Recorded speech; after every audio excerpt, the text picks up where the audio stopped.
Hello everyone, and a big thank you for watching today's video. But first, I have a brief remark to make before we get started on today's subject. The Emilia-Romagna Grand Prix has been cancelled owing to the dreadful flooding occurring at Imola, as many of you F1 fans are already aware of. Some may disagree, but judging by some of the images and videos of the water on the track and the surroundings, cancelling the Grand Prix was the right move. We sincerely hope that no one at Imola is harmed during this terrible moment, and we do pray for the people whose lives have been devastated by this rain and flood. With that all said, let's get started. The Monaco weekend will showcase what all the teams have been striving towards since the season start, because Imola is no longer an option. Several of the cars will receive significant improvements, but might someone overtake Red Bull, or at least appear capable of doing so? Would another team be able to leapfrog Aston Martin? Can Mercedes and Ferrari show they still understand how to create cars? Today we'll check out the biggest upgrades coming to Monaco from Aston Martin, Mercedes and Ferrari. Now that Fernando Alonso is producing results that his teammate can't even closely match, Team Aston Martin resembles Team Fernando Alonso more or less. We can see that Alonso loves the MR23 by just watching him drive it on the racetrack.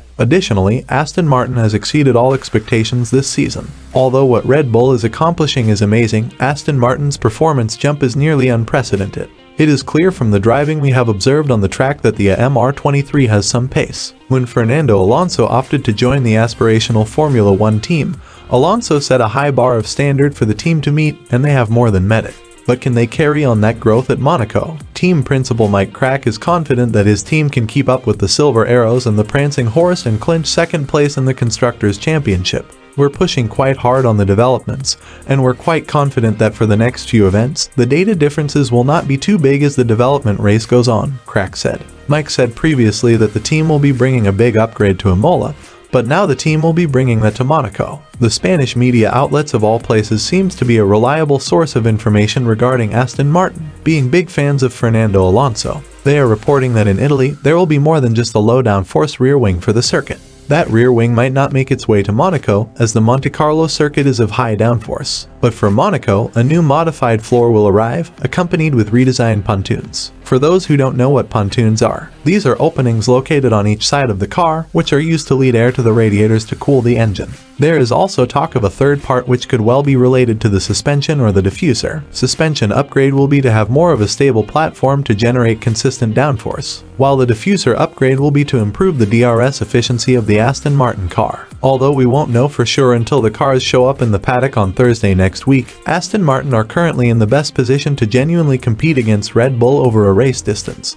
However, maintaining the gap with the cars behind them will be the primary goal of these enhancements, but I am hoping that they can close the gap to the front. Now let's focus on perhaps the most talked about upgrade in the Formula 1 paddock. That's Team Mercedes for sure. Fans were expecting the Silver Arrows to bring a different W14 to Imola, but that now has been pushed onto Monaco. The Brackley-based squad realized as early as before launching its current W14 this season that they'd made an error by sticking with the aerodynamic design concept from the previous year. Former technical director of Mercedes Mike Elliott believed that there had been untapped potential remained in the eye-catching narrow side pod aero concept, which was introduced in Formula 1 on their previous W13 model. However, it soon became apparent that the new car would not be able to compete with Red Bull, who in 2022 decisively ended Mercedes' 8-year run of constructors' titles. The Milton Keynes-based team's ability to sweep the first 5 races of the new season further fuels the flames. This season, Mercedes has struggled to finish behind the Red Bulls, competing with Aston Martin and Ferrari. 7-time world champion Lewis Hamilton admitted that he's been counting the days until the upgrades arrive, with the waiting to be extended by 1 more week. But now that we've covered so much ground, we have a very clear notion of what Mercedes will bring to Monte Carlo.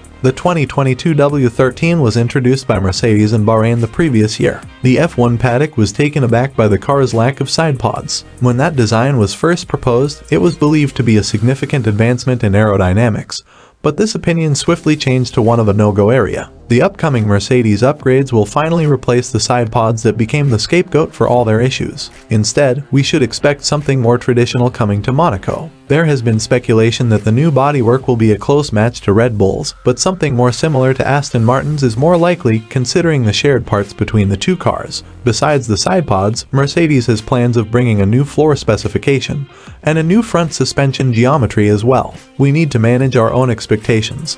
Because we're bringing an update package that's going to consist of new suspension parts and bodywork and some other things, he said. What we're doing is we're introducing a new bodywork, and we're introducing a new floor, and we're doing a new front suspension, and that's pretty large. Mercedes would have expected to get some good running done at Imola, but now they will have to manage a tough weekend at Monaco with a different beast on their hands with the upgrades. Everyone on the team is saying it won't be a game changer to catch Red Bull, but they'll be hoping it will at least cement them into place as the second best team on the grid. Now let's move on to the last part of this video. Let's talk about Ferrari. This would not have been the start the Scuderia expected to the 2023 season. They are fourth in the constructors at this point, and they are going to miss one of the team home race. They were supposed to bring some bits to Imola to improve the team's fortunes, but now I suppose the team will be bringing those bits of upgrades to Monaco. After the Miami Grand Prix, Ferrari, who have been all over the place this season, are in a rather isolated situation. The majority of the time, they are unable to contend with Mercedes or Aston Martin for third place. With its latest upgrades in the works, the Italian team would be anticipating some progress now at Monaco and would be hoping for at least a podium finish to look forward to. Ferrari's upgrade program will continue this weekend after the introduction of subtle floor and diffuser change at Miami. That was part of the team's attempts to try and make the car a bit more benign. That floor change was only worth a tenth of a second.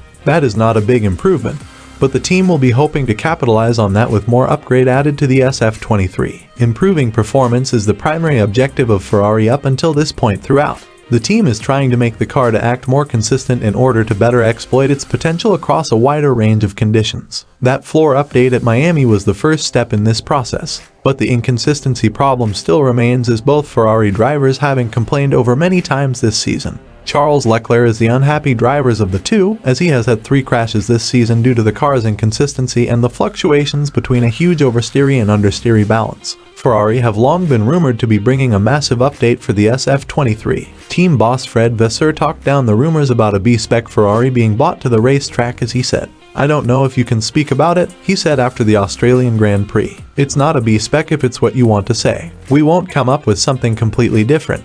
We'll continue to update this one and try to update massively." Ferrari is anticipated to introduce a side pod with a new profile to the track, which would enhance aerodynamic performance all around. By new profile, I mean nearly a complete revamp, possibly on a par with the Mercedes overhaul. When combined with Miami's new floor, the expectation is that Ferrari will hope that the airflow over the diffuser, beam wing and rear wing will be stabilized, providing more consistent downforce levels over a full lap and potentially over a full race distance. The SF23 has displayed brief bursts of speed, particularly this year. However, if they can make a stable race car and stabilize the vehicle, they may be able to advance to the competition for second place. If the organization now holding that position, namely Aston Martin, doesn't better itself. So now you know what the Fighting Three are bringing to the table.